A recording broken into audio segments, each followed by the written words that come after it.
جن لوگوں کو نیکی کی زندگی نہیں نصیب ہوتی وہ ایئر کنڈیشن کمروں میں کمبل میں لپٹ کے پڑے ہوتے ہیں، نیند نہیں آتی،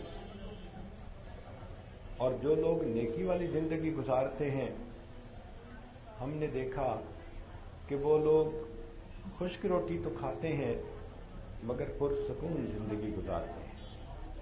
ایک مرتبہ ہم نے مسجد کا لنٹر ڈالنا تھا، RCC، تو مزدور ڈے اینڈ نائٹ کام کرتے رہے۔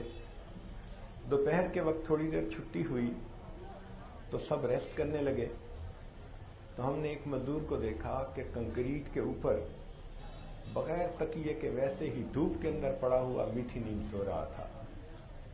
اس کو دیکھ کر مجھے خیال آیا کتنی تسکین ہے وابستہ تیرے نام کے ساتھ، نیند کانٹوں پہ بھی آ جاتی ہے آرام کے ساتھ۔ تو جو لوگ اللہ کی یاد میں زندگی گزارتے ہیں ان کے دل پرسکون ہوتے ہیں، اور جن لوگوں کے پاس نیکی والی زندگی نہیں ہوتی، ظاہر میں کاریں بھی ہوں، بہاریں بھی ہوں، روٹی بھی ہو، بوٹی بھی ہو، اس کے باوجود ان لوگوں کی زندگیوں میں سکون نہیں ہوتا، پریشان رہتے ہیں۔ آپ غور کریں، آج کی زندگی میں مادی سہولیات کی انتہا ہے، کھانے پینے میں اتنی ڈشز کے گننی مشکل ہو جاتی ہیں، پینے کے لیے اتنے جوسز ہیں کہ انسان حیران ہو جاتا ہے، مکانات دیکھو تو محل کی مانند، سواریاں دیکھو تو کاریں ایک سے بڑھ کر ایک، بجلی کی نعمت، پنکھے کی نعمت، ریفریجریٹر، سفر کرنے کے لیے ریل گاڑی، جہاز، ٹیلی فون کی سہولت، تو کتنی سہولتیں زندگی میں آ گئیں مگر انسان کی زندگی میں سکون پیدا نہ ہوا۔ اس کی وجہ یہ کہ ان چیزوں سے سکون نہیں ملتا، سکون اللہ تعالیٰ کی یاد سے ملتا ہے۔ جتنا مادی سہولتیں آج ہیں اس سے پہلے کبھی نہیں تھیں، اور جتنا انسان پریشان آج ہے اس سے پہلے کبھی نہیں تھا۔ تو اس بات کی طرف غور کرنا چاہیے کہ یہ پریشانی کس بات کی ہے۔ اسی لیے دو لفظ بہت کثرت سے استعمال ہونے لگ گئے ہیں، ایک ڈپریشن اور دوسرا ٹینشن۔ یہ دونوں انگریزی کے لفظ ہیں، ہماری زبان میں، اردو زبان میں اس کا کوئی ہم معنی لفظ ہی نہیں۔ تو معلوم ہوتا ہے کہ ہمارے بزرگوں کی زندگیوں میں یہ دونوں بیماریاں نہیں تھیں،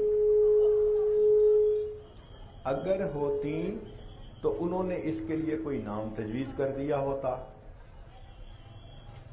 جب یہ انگریزی زبان سے الفاظ چلے تو ہماری زبان میں اسی طرح منتقل ہو گئے۔ تو ڈپریشن اور ٹینشن یہ خارجی چیزیں ہیں جو باہر سے آئی ہیں، اور یہ ان لوگوں کو ہوتی ہیں جو اللہ رب العزت سے غفلت بھری زندگی گزارتے ہیں، ورنہ جس بندے کی نیکی کی زندگی ہو اس کو ڈپریشن اور ٹینشن سے کوئی کام ہی نہیں ہوتا۔ آج ہر بندہ چاہتا ہے کہ میں لنگوٹ باندھ کے اتروں میدان میں اور پریشانیوں کو ختم کر دوں۔ ایک پریشانی ختم نہیں ہوتی، دوسری اوپر سے، دوسری ختم نہیں ہوتی، تیسری اوپر سے۔ ایسے لگتا ہے کہ جیسے تسبیح کا دھاگا ٹوٹ گیا اور ایک کے بعد ایک دانہ نیچے گرتا چلا آ رہا ہے۔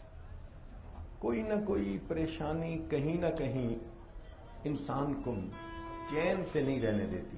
لا الہ الا اللہ، لا الہ الا اللہ، لا الہ الا اللہ، لا الہ الا اللہ، لا الہ الا اللہ۔